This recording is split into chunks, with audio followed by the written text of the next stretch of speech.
நல்லா கம்ம கம்மன்னு இட்லி பொடி எப்படி பண்ணலான்றத பார்த்துடலாமா? ஸ்டவ் ஆன் பண்ணி ஸ்டவ்வை வந்து லோ ஃப்ளேம்லேயே வந்து வச்சுக்கோங்க.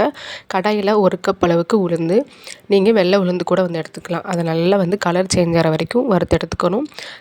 உளுந்து எடுத்த அதே கப்பில் 1/2 கப் கடலைப்பருப்பு, அதையும் நல்லா கலர் சேஞ்ச் ஆகிற வரைக்கும் வறுத்து எடுத்துக்கலாம். அப்புறம் காரத்துக்கு ஏற்ப வத்தல், உங்களுக்கு என்ன வத்தல் வேணுமோ சேர்த்துக்கோங்க. காரம் கம்மியாகவோ கூட்டியோ வந்து சேர்த்து அதையும் வறுத்து எடுத்துகிட்டு, ஒரு 1/4 கப் அளவுக்கு எள்ளு சேர்த்துருக்கேன். அதையும் நல்லா வறுத்து வந்து நம்ம எடுத்துக்கலாம். எள்ளு வந்து அப்படி பட்டு பட்டுன்னு வெடிச்சு வரும், அந்த டைமில் எடுத்துக்கணும். அப்புறமா பெருங்காய கட்டி, அப்புறம் ஒரு கை அளவுக்கு கருவேப்பிலை வந்து சேர்த்துருக்கேன். இதையும் நல்லா கலர் சேஞ்ச் ஆகிற வரைக்கும் நல்லா வறுத்துட்டு கம்ப்ளீட்டாக வந்து எல்லாத்தையும் ஆற வச்சுருங்க. நல்லா ஆறுனதுக்கப்புறமா மிக்ஸி ஜாரில் இது கூட கல் உப்பு இருக்கு இல்லையா, கல் உப்பு நீங்கள் வறுத்தும் சேர்த்துக்கலாம், இல்லைனா நீங்கள் வெறுமனமாகவே ஸ்ட்ரைட்டாகவும் வந்து சேர்த்துக்கலாம். சேர்த்துட்டு வறுத்து எல்லா பொருளையும் சேர்த்து நல்லா கொரப்பாக வந்து அரைச்சிக்கோங்க. நல்லா ஃபைன் பவுடராக மட்டும் அரைச்சிடாதீங்க.